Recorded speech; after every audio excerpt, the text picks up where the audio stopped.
बिस्मिल्लाहिर्रहमानिर्रहीम सल्लल्लाहु अला नबिय्यिल उम्मिय्यिर रऊफ़िर रहीम।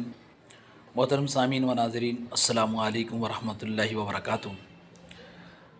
मोहतरम सामीन, प्रोग्राम दरसे हदीस के साथ आपकी खिदमत में हाज़िर हूँ।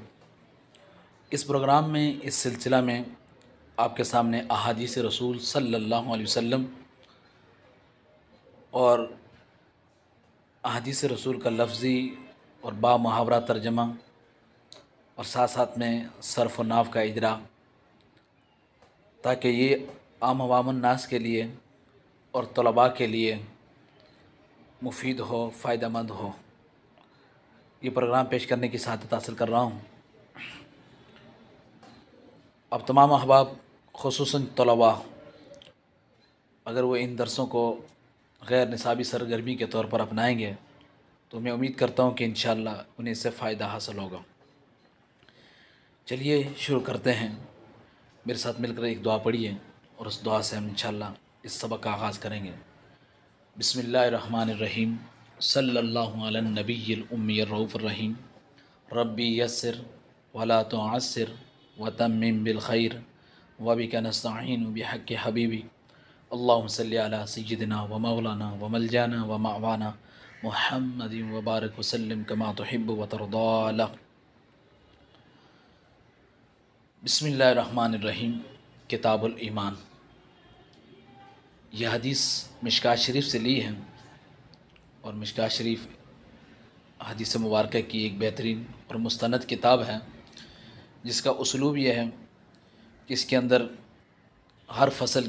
हर बाब के अंदर तीन तीन फ़सलें होती हैं। पहली फ़सल के अंदर ये सिर्फ़ वो अहादीसें लाते हैं जो बुखारी और मुस्लिम में मुत्तफ़क़ुन अलैह हैं, यानी पहली फ़सल बुखारी और मुस्लिम की अहादीस पर मुश्तमिल होती है। और दूसरी फ़सल में सियासता अहादीस की 6 किताबें जो मशहूर हैं उनसे ये अहादीस लाते हैं। और तीसरी फ़सल में ये मुतलक़न अहादीस रसूल लाते हैं दीगर कुतुब हदीस से। तो ये किताबुल ईमान आपके सामने है। पहला बाब इन्होंने किताबुल ईमान का कायम किया है, क्योंकि ईमान असल है और आमाल उस असल पर फ़रा है। तो इस ईमान अगर होगा तो अमल भी कबूल है, ईमान नहीं तो अमल भी काबिल कबूल नहीं। किताबुल ईमान के ज़ैल में जो पहली हदीस ज़िक्र की है, आइए उस हदीस को सुनते हैं। बिस्मिल्लाहिर्रहमानिर्रहीम सल्लल्लाहु अला नबिय्यिल उम्मिय्यिर रऊफ़िर रहीम।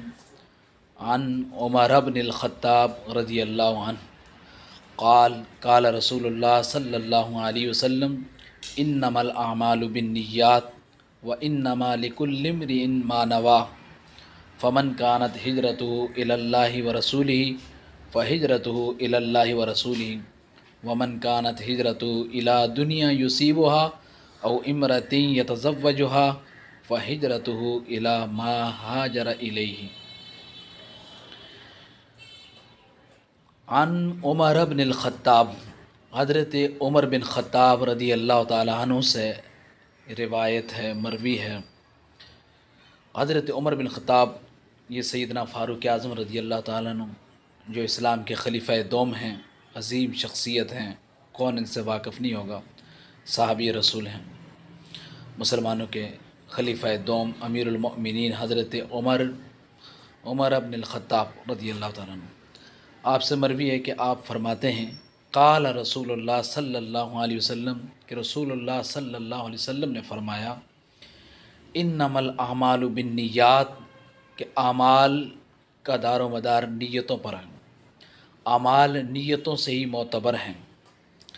जिस नीयत के साथ जो अमल किया जाएगा उसी नीयत के एतबार से बारगाह इज़्ज़ी में वो अमल काबिल कबूल भी होगा या मरदूद भी होगा। व इन्नमा लिकुल्लि इम्रिइन मा नवा, और बेशक हर शख्स के लिए वही कुछ है जिसकी उसने नीयत की।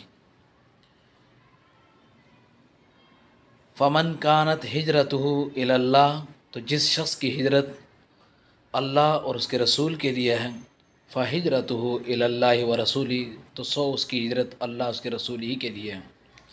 वमन कानत हिजरतुहु इला दुनिया युसीबुहा औ इमरतिन यतज़व्वजुहा, और जिस शख्स की हिजरत दुनिया की तरफ है कि उसे पालें, या किसी औरत की तरफ है कि उसे शादी करें, तो फ़हिजरतुहु इला मा हाजरा इलैहि, तो उसकी हिजरत उसी की तरफ है जिसकी तरफ उसने हिजरत की है।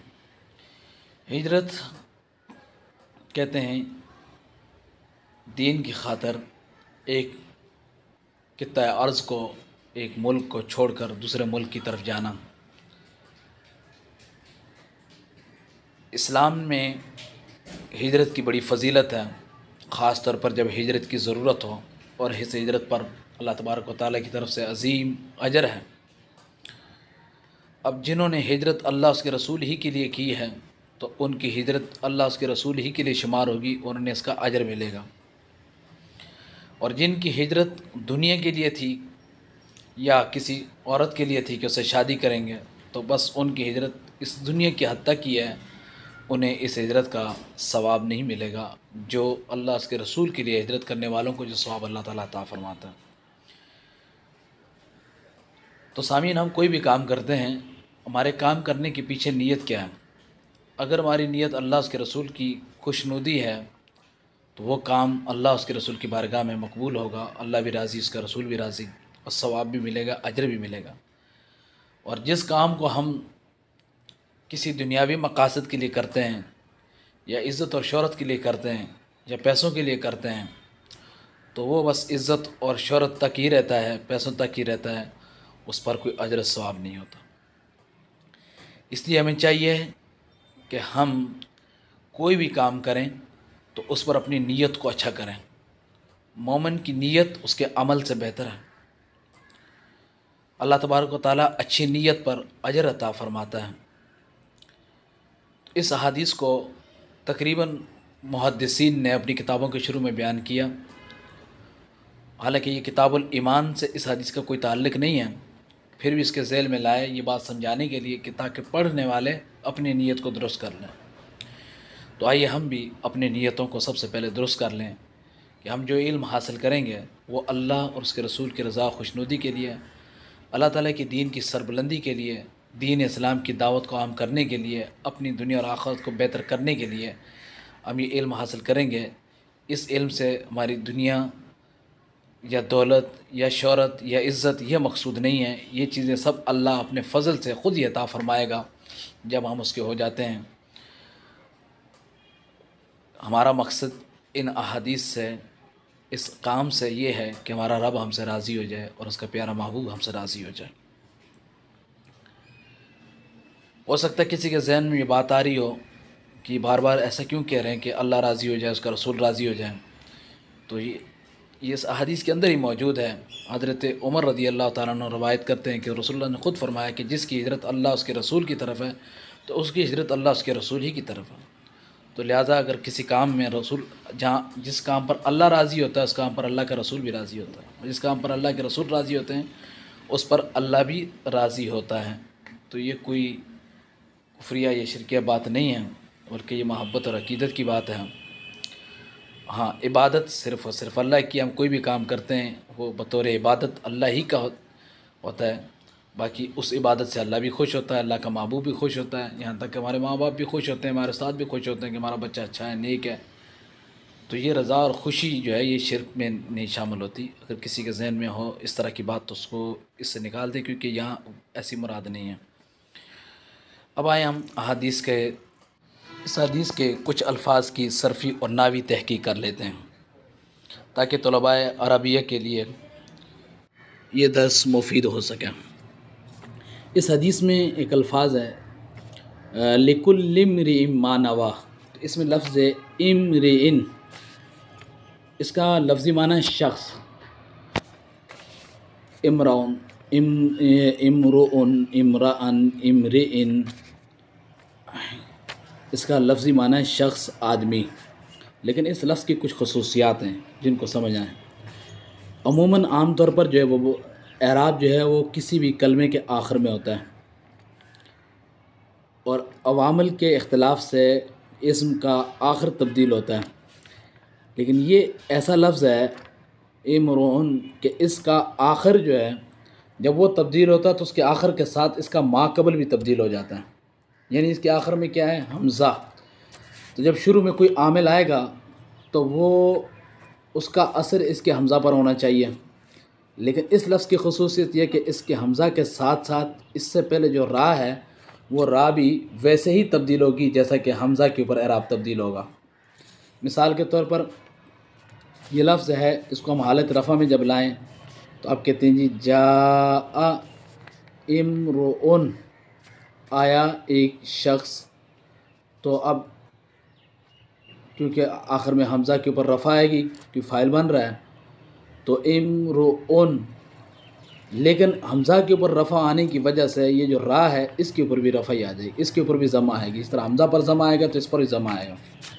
फिर आप इसको हालत नसब में लेके आ जाएं, आप कहेंगे रअयतु इम्राअन, रअयतु इम्राअन।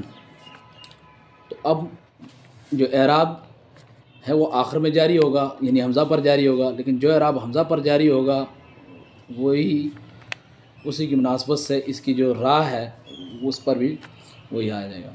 मसलन रअयतु इम्राअन, अब हमज़ा पर आपने हमज़ा को हालत नसब में ले आए तो रा पर भी नसब ही आ जाएगी, यानी कि रा पर भी फ़तह आएगी। अब आप हालत जर में ले जाएं, आप कहें जी मररतु बिइम्रिइन, तो देखें अब इम्रिइन हमज़ा पर कसरा आया तो लिहाजा हमज़ा से पहले जो रा है उस पर भी कसरा आ जाएगी।